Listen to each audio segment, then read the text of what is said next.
Today we're going to read a little Caesar Beccaria. Beccaria is an Italian guy, and he is the most influential writer about criminal justice in history. His writings essentially attacked the practices of torture, of arbitrary rule, and the death penalty. He's the first guy to advocate against the death penalty, public executions, these sort of things. This also comes from Aspects of Western Civilization by Perry M. Rogers, excellent book. Here we go, Caesar Beccaria. If we look into history, we shall find that laws, which are, or ought to be, conventions between men in a state of freedom, have been, for the most part, the work of the passions of a few, or the consequences of a fortuitous or temporary necessity, not dictated by a cool examiner of human nature, who knew how to collect in one point the actions of a great multitude, and had only this end in view, the greatest happiness of the greatest number. So essentially he's saying that up to this point in history, laws have pretty much been made by a few people for their own benefit or to react to specific situations, and have never been the focus of trying to create overall social good for the most number of people. Observe that by justice I understand nothing more than the bond which is necessary to keep the interests of individuals united, without which men would return to their original state of barbarity. All punishments which exceed the necessity of preserving this bond are in their nature unjust.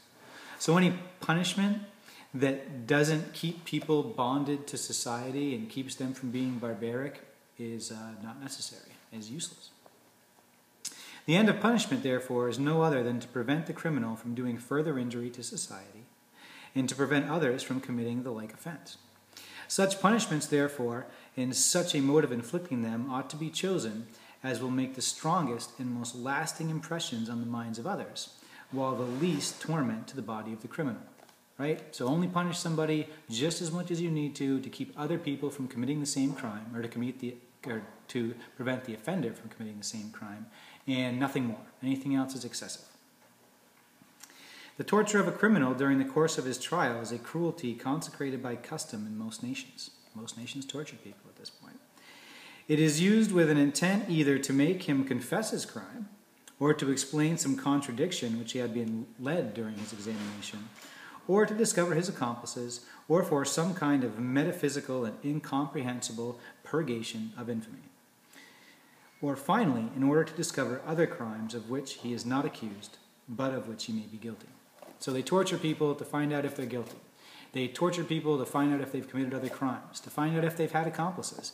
And the purgation of infamy means essentially if somebody committed a really bad crime, they thought that the crime created this evil, and that the only way to get rid of the evil was to inflict horrific pain on the body of the defender. And they would kind of cancel each other out, and the evil would be gone.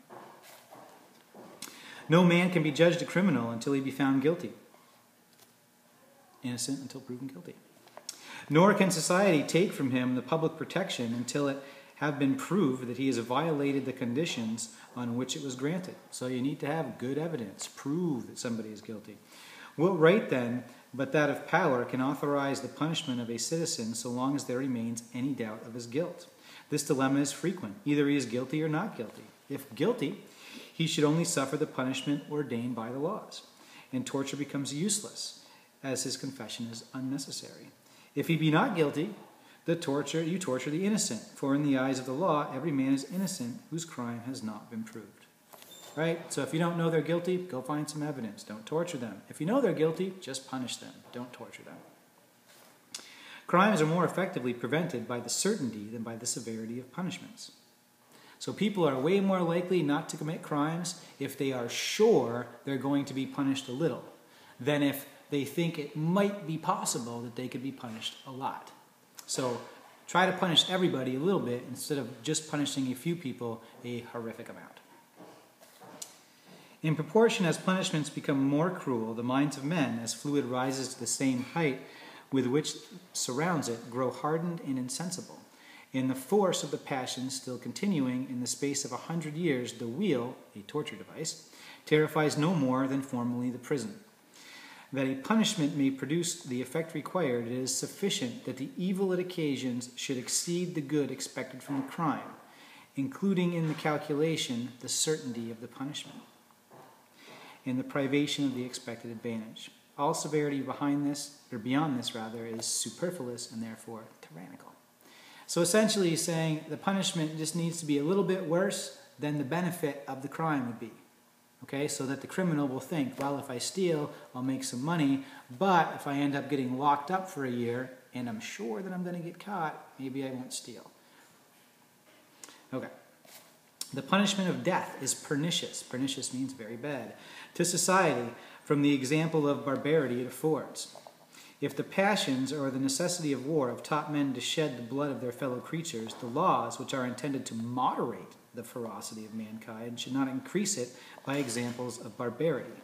The more horrible as this punishment is usually attended with formal pageantry. Like they would execute and torture people, and it was a big party. People would pack a lunch and show up with their family. And he's saying this is awful because it just teaches people that violence is good. It is not absurd that the laws, which detest and punish homicide, should, in order to prevent murder, publicly commit murder themselves. So if you don't want people to commit murder, don't murder the murderers.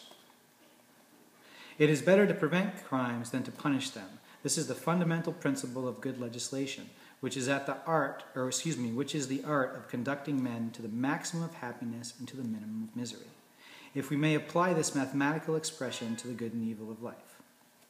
Would you prevent crimes? Let the laws be clear and simple.